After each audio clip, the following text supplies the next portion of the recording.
Hello everyone, my name is Elizaveta. Welcome to WelcomeTech channel. On this channel we are sharing with you guys all the important information about applying for the US visas such as O1, EB1, EB2 and AW visas. Today we will be talking about the difference between applying inside the US and applying outside the US. Does it really change the situation about your application? How does the processing time change? And how does the process itself change for you?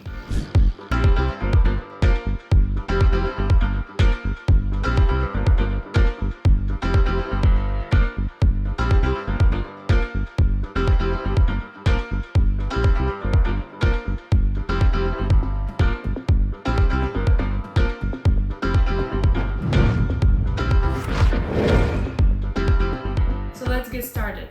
So first things first, you may have heard that people say a lot that it is the first thing that you need to do is to get inside the US, and after that it will be really easy to sort out how to stay there.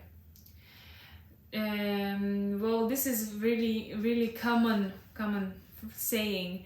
So, and I think people tell that because of the thing that exists in the US, such as adjustment of status.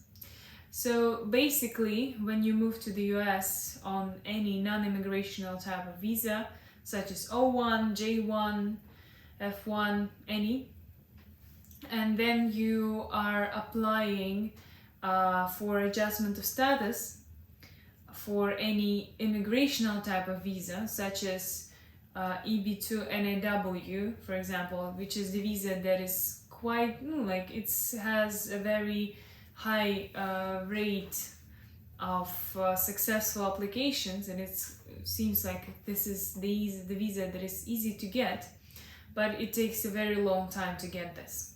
So you get your adjustment of status, and for these, for example, 1.5 or 2 years, well, your visa will be processing. You will have a right to stay in the US, to work in the US, and the only thing that is restricted is leaving the US. While you are on adjustment of status, you cannot leave the territory of the United States. Well, you can sometimes. There is a thing that is called advance parole, which gives you an opportunity to leave it, but it is not given very often. You need some special conditions to leave the US under this advance parole thing, so we will not be considering it. And this seems like a very good idea, to get to the US on any non-immigrational type of visa and then apply for adjustment of status. What is very important about that is you don't need to apply for adjustment of status straight away. It is very bad idea, because you will need to wait at least 90 days, and it's better to wait even like 120 days to apply, because when you do that, you have proven, when you got your non-immigrational type of visa, you have proven that you actually do not have any immigrational intent, right? And when you apply straight away for immigrational type of visa, this means that you have lied on your interview, and this can affect your getting visas after that. This is a very serious thing. And this is, I think, the best part of applying inside the US, that you can stay for all this time. And green card type of visas, they can take a really long time. The second thing that is very important to understand when you're applying inside or outside the US is the process of application of your petition. So if you're applying on your own, sometimes it's really hard, because you need to send your application in physical form on papers by mail to the USCIS, and it takes time, first of all, right? Then you will need to have a person in the US whose credit card you will be using to pay your fees, whose address you will be using to send this from. So if you are not in the US, it will be a very difficult thing sometimes if you do not have any maybe people there. And of course we can help you with that, and we can send it from inside the US, but still. Regarding the processing time, the probability of your success, it does not affect it, whether you're applying inside or outside US.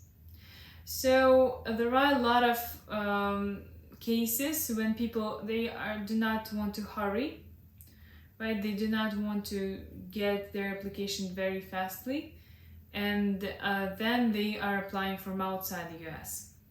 This is very possible, and it's still okay. And some people who are already in the US and they want to stay there, or they are applying from inside the US. It doesn't really matter. One more important thing is that when you are applying for kind of a immigrational kind of visa, for example, you have applied your petition for EB1 or EB2 NAW for green card, it will be also hard for you to get your tourist visa for the US, for example, or other non-immigrational type of visa, right, while it's being processed. Because you know that it means that you just have an intent to immigrate, and it will be very hard for you to prove that you really don't, because you do. Right, so these are main differences of applying from inside the US and from outside the US for the US visas. And if you have more questions for me, please feel free to ask in the comments. And if you're interested in the free consultation, we can evaluate your chances of getting any US visa. We can help you to choose the best visa for you. We can help to make a plan of your relocation. So these are free. Please contact us with all these information that we have down below. Thank you so much for watching.